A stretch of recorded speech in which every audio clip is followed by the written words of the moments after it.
It's a very versatile shear, and I find that barbers, once they realize that they have a precision shear for barbering, it ups their game a whole bunch more.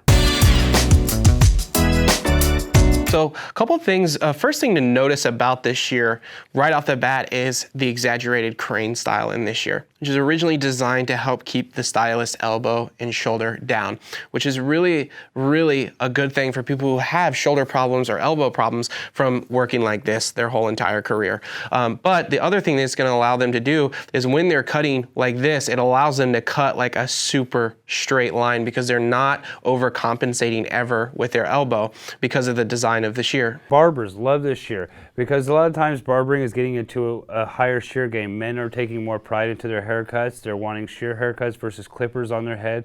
So this actually allows for you to move around the ear, the side of the head. The head is round. So when you have this exaggerated blade as well, it allows you to move around the surface, around the parietal ridge with keeping the curvature of your comb. It's a very versatile shear, and I find that barbers, once they realize that they have a precision shear for barbering, it ups their game a whole bunch more. This particular camel hump here is not as exaggerated. It's there to still give you comfort on the bridge, but it's not as exaggerated. It actually follows the shear down, which just gives this shear a really nice feeling throughout and doesn't force the fingers forward or backwards. It's just designed to do exactly what it is. If you're wondering why it's called a crane, it's because it looks like a crane bill. Literally looks like a crane bill. And that's the easiest way to put that.